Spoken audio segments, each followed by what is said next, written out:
Have you ever felt really, truly sick, but every doctor you see tells you there's nothing physically wrong with you? It's that baffling place where our minds and our bodies seem to be telling two different stories. And that mystery? Well, that's exactly what health psychology is all about. So let's dive in. To really get what this field is all about, we're not going to start with some boring textbook definition. Nope. We're going to kick things off with a story. One that might actually sound a little familiar. I mean, it's one of the most frustrating feelings in the world, right? You know something's off in your body, but every single test comes back clean. It makes you feel like you're going crazy. So what is actually going on? This is the very puzzle that health psychology was designed to solve. So let's meet Maya. Picture this, she's 21, just moved to a brand new city for college. It should be exciting, but pretty soon she starts having these awful abdominal issues. And on top of that, she just feels sad and really lonely all the time. So she does the responsible thing, goes to doctor after doctor, but nobody can find a single biological reason for her pain. But then, something strange started happening.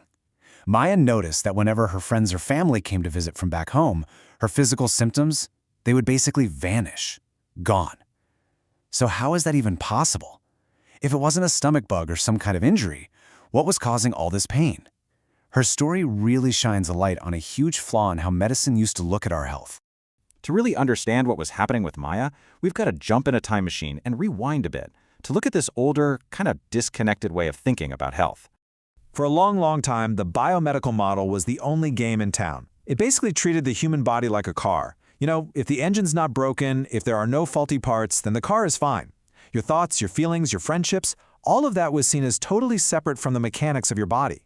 But this model just started breaking down. It had zero explanation for cases like Maya's, and it couldn't explain the rise of chronic diseases like heart disease, which everyone could see were somehow linked to things like stress and lifestyle.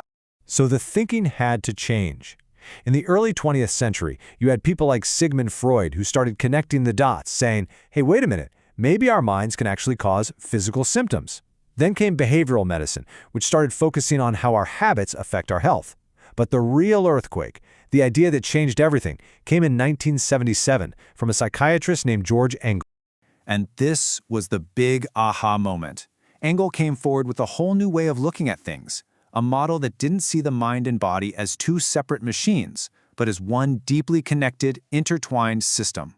He called it the biopsychosocial model. And honestly, this is the absolute core of health psychology today. It's a simple but revolutionary idea. You can't possibly understand someone's health or illness by only looking at their biology. You absolutely must consider psychological factors like stress and beliefs and social factors like relationships and culture as being equally important. Just think of it as three pillars holding up your health. You've got bio, which is all the stuff we're used to talking about, genes, viruses, that kind of thing. Then you've got psycho, which is your inner world, your feelings, your behaviors, what you believe. And finally, you've got social, which is your outer world, your culture, your family, your relationships. In Maya's case, the doctors were only looking at the bio pillar and came up empty. The real problem was in her psycho and social worlds. That profound loneliness was making her physically sick. Okay, that's a great model, a fantastic theory. But what does it look like in the real world? I mean, what does a health psychologist actually do day to day? Their work pretty much boils down to these three big steps. First, they do an assessment. They need to understand the problem from every single angle, not just the biological one. Second, they create an intervention, which is really just a fancy word for a plan of action to help. And third, they often act as a liaison, working as part of a team with doctors and nurses to make sure everyone's on the same page.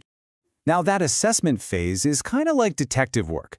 Health psychologists use this whole toolkit to gather clues. They might use questionnaires, ask someone to keep a daily diary of their symptoms, or even use cool technology to measure how the body is physically responding to stress.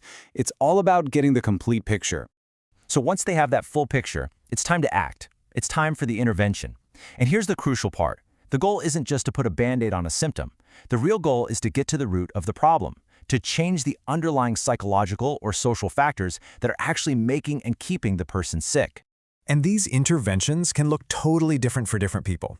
For someone who can't sleep, it might be cognitive, helping them challenge those racing thoughts that keep them up all night. For someone with high blood pressure, it might be behavioral, creating a realistic plan to get more exercise.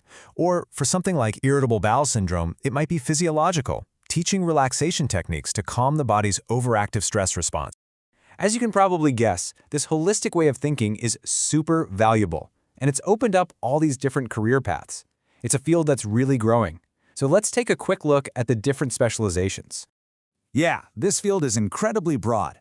You've got your clinical health psychologists who might work one-on-one with patients right in a hospital. Then you have community psychologists who are focused on improving the health of an entire neighborhood. Public health psychologists think even bigger. They're trying to influence national health campaigns and government policy. And then there are critical health psychologists who question the whole system, looking at how big issues like poverty and inequality affect our well-being. And you should know, this isn't some fringe niche idea. Not at all. Health psychology is a serious, formally recognized field all over the world. The American Psychological Association created a whole division for it way back in 1978. The UK did the same in 1986, and now there are major organizations for it everywhere, from Europe to Australia to Japan. So, at the end of the day, our health is so much more than just what's happening inside our cells.